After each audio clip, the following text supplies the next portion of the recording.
भारत में 2026 का ये साल आईपीओ के लिहाज से काफी जबरदस्त रहने वाला है। साल 2026 भारतीय शेयर बाजार के लिए एक ऐतिहासिक साल साबित होने वाला है, क्योंकि आईपीओ की इस रेस में कई दिग्गज कंपनियां शामिल होने वाली है। पिछले कुछ सालों की तेजी के बाद अब प्राइमरी मार्केट अपने सबसे बड़े धमाके के लिए फुल ऑन रेडी है। नए जमाने की टेक्नोलॉजी कंपनियां, कंज्यूमर ब्रांड्स और बड़े यूनिकॉर्न्स शेयर बाजार में उतरने की पूरी जोरों शोरों से तैयारी कर रहे हैं। सेबी से मिले आंकड़ों के अनुसार कुल मिलाकर 190 से ज्यादा कंपनियां या तो मंजूरी पा चुकी हैं या फिर अप्रूवल्स की कतार में है। इससे 2026 में 1.5 लाख करोड़ रुपए से ज्यादा की फंड रेजिंग संभव मानी जा रही है।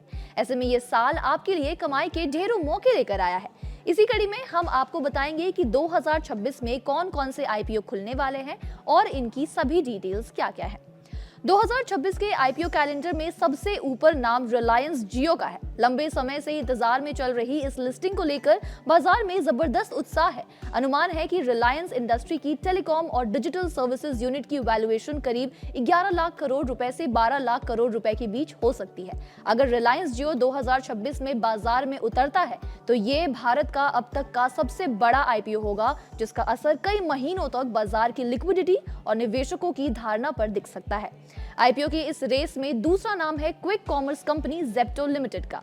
जेप्टो ने कॉन्फिडेंशियल तरीके से सेबी के पास ड्राफ्ट आईपीओ पेपर्स सबमिट कर दिए हैं। कंपनी जुलाई से सितंबर 2026 के बीच शेयर मार्केट में डेब्यू कर सकती है। जेप्टो आईपीओ के जरिए 4000 से 4440 करोड़ रुपए के ओएफएस और फ्रेश इशू के तहत शेयर जारी करेंगी। FY25 में कंपनी का रेवेन्यू बढ़कर 11,109 करोड़ रुपए हो गया, हालांकि घाटा बढ़कर 3,367 करोड़ रुपए हो गया।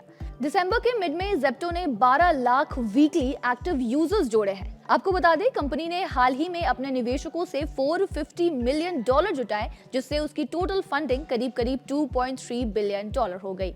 अगर जेप्टो की लिस्टिंग हो जाती है तो जेप्टो लिस्टेड क्विक कॉमर्स कंपनियों की कतार में शुमार हो जाएगा। जोमैटो और स्विगी ऑलरेडी इस लिस्ट में शामिल है और ये पहले से ही इंडियन एक्सचेंज पर ट्रेड करती है।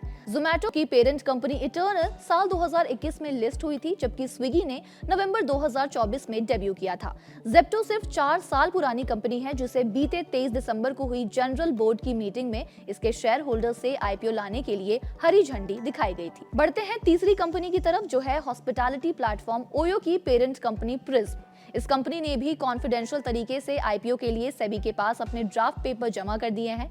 कंपनी अपना 6,650 करोड़ रुपए का आईपीओ लाएगी। रिपोर्ट के अकॉर्डिंग शेयर होल्डर्स ने 20 दिसंबर 2025 को हुई एक एक्स्ट्रा ऑर्डिनरी जनरल मीटिंग में फंड जुटाने की कंपनी की योजना को मंजूरी दी। संभावित लिस्टिंग से कंपनी का वैल्यूएशन 7 से 8 बिलियन डॉलर हो सकता है। प्रिज्म ने साल 2021 की आईपीओ योजना टालने के बाद ग्लोबल एक्सपेंशन किया और अमेरिकी कंपनी G6 हॉस्पिटैलिटी का एक्विजिशन किया। कंपनी Q1 FY26 में मुनाफे में आई और ब्रोकरेज मूडीज ने इसे स्टेबल आउटलुक दिया है। आपको बता दें, फॉर्च्यून इंडिया को दिए गए हाल ही में एक इंटरव्यू में ओयो के फाउंडर रितेश अग्रवाल ने कहा था कि कंपनी एक इंडिपेंडेंट बोर्ड, मजबूत गवर्नेंस और हाई क्वालिटी अर्निंग्स के साथ आईपीओ के लिए तैयार रहने पर फिलहाल फोकस कर रही है। उन्होंने आगे कहा कि जब वे बुनियादी मजबूती से बन जाएंगी तो पब्लिक ऑफरिंग पर आखिरी फैसला ओयो का बोर्ड लेगा। अब आते हैं चौथे कंपनी पर, जो है फोन पे। डिजिटल पेमेंट की दुनिया में फोन पे बहुत ही बड़ा नाम बन चुकी है। फोन पे ने भी सेबी के पास अपने आईपीओ पेपर सबमिट कर दिए हैं। ये इशू 12,000 करोड़ रुपए का पूरा ओएफएस हो सकता है। आईपीओ में वॉलमार्ट, टाइगर ग्लोबल और माइक्रोसॉफ्ट जैसे निवेशक अपनी हिस्सेदारी बेच सकते हैं। FY25 में फोन पे का ऑपरेटिंग रेवेन्यू 7,114.8 करोड़ रहा और लॉस घटकर 1,727 करोड़ रुपए हो गया।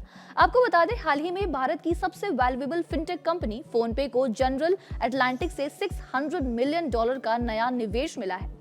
ये निवेश भी ऐसे समय में हुआ है जब कंपनी आईपीओ की तैयारी में जुटी हुई है। जनरल अटलांटिक ने पिछले कुछ सालों में फोन पे में टोटल $550 मिलियन लगाए थे, जिससे ये उनका भारत में किसी भी एक कंपनी में अब तक का सबसे बड़ा दाव साबित हुआ है। इस निवेश के बाद फोन पे का वैल्यूएशन बढ़कर $14.5 बिलियन हो गया, जो पिछले फंडिंग राउंड से लगभग 116% ज्यादा है।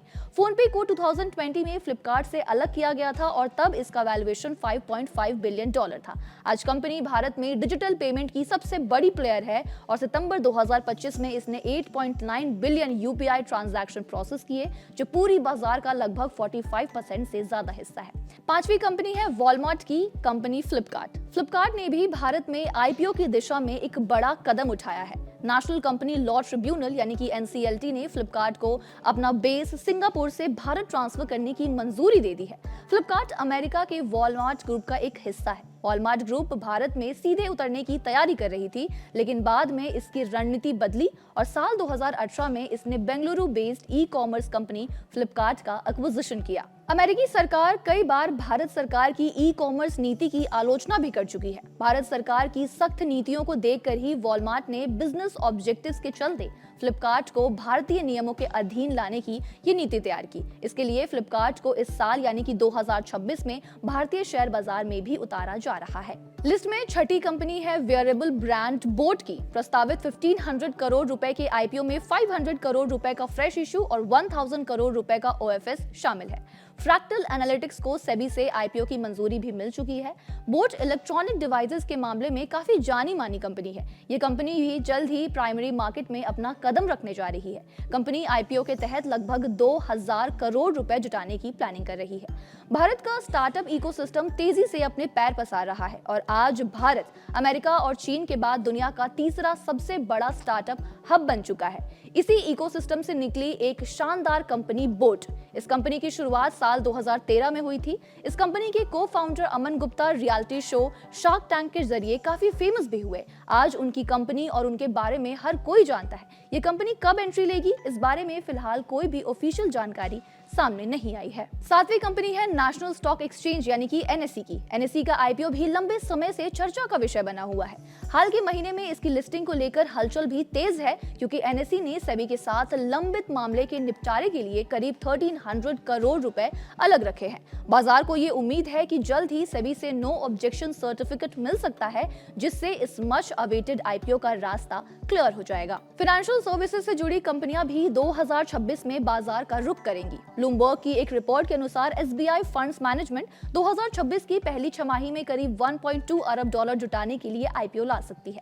ये देश की सबसे बड़ी असेट मैनेजमेंट कंपनी है और इससे निवेशकों को म्यूचुअल फंड सेक्टर में हिस्सेदारी का बड़ा मौका भी मिलेगा।